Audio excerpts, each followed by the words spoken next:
হরপ্পা সভ্যতার ধ্বংসের প্রধান কারণগুলি লেখো। এই সভ্যতার ধ্বংসের কারণ সম্পর্কে পুরাতত্ত্ববিদ, ভূতত্ত্ববিদ, আবহাওয়াতত্ত্ববিদ এবং বিভিন্ন ইতিহাসবিদ বিভিন্ন মত প্রকাশ করেছেন।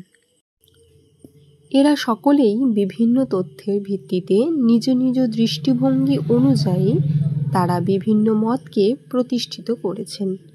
তবে আজ পর্যন্ত এমন কোনো তথ্য আবিষ্কৃত হয়নি যার ওপর ভিত্তি করে বলা যেতে পারে যে কোনো একটি বিশেষ কারণে এই সুমহান সভ্যতার পতন ঘটেছিল। এখানে কিছু সম্ভাব্য কারণ উল্লেখ করা হলো। জলবায়ু পরিবর্তন।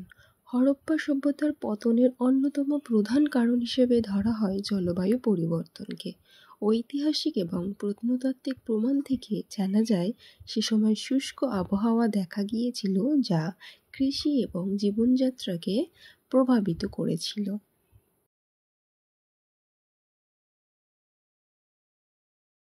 বহিরাগত আক্রমণ। কিছু ঐতিহাসিক মনে করেন আর্যদের আক্রমণের ফলে হরপ্পা সভ্যতা ধ্বংস হয়ে যায়। নদীর গতিপথ পরিবর্তন। সিন্ধু নদের গতিপথ পরিবর্তন হওয়ার ফলে হরপ্পা সভ্যতার শহরগুলিতে বন্যা দেখা যায়, যা জনবসতি এবং কৃষিকাজকে ব্যাহত করে। ভূ রাজনৈতিক পরিবর্তন। বাণিজ্য পথের পরিবর্তন এবং রাজনৈতিক অস্থিরতাও হরপ্পা সভ্যতার পতনে ভূমিকা রেখেছে। সম্পদের অভাব। ক্রমবর্ধমান জনসংখ্যার কারণে সম্পদের অভাব দেখা দেয়, যা সভ্যতার পতন ঘটাতে পারে। রোগের প্রাদুর্ভাব। প্লেগ বা অন্যান্য রোগের প্রাদুর্ভাবও জনবসতি হ্রাস করতে পারে। প্রাকৃতিক দুর্যোগ। ভূমিকম্প বা অন্যান্য প্রাকৃতিক দুর্যোগও এই সভ্যতার পতনের জন্য দায়ী হতে পারে। খরা। অনেকে মনে করেন যে হরপ্পা সভ্যতার ইট পোড়ানো ও অন্যান্য প্রয়োজনে ক্রমাগত বনভূমি ধ্বংস করার ফলে এখানে বৃষ্টিপাত খুবই কম যায়।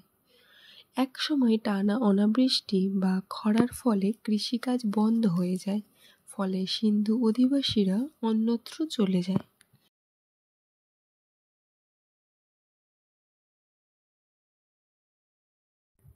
উপসংহার।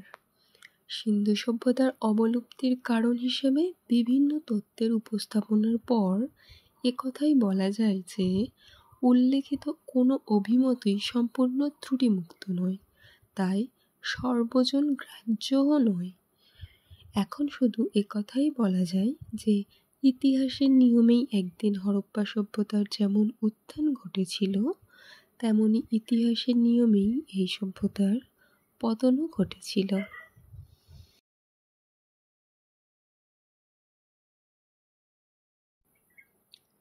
এরকম আরও ভিডিও পেতে চ্যানেলটি সাবস্ক্রাইব করুন। Thank you.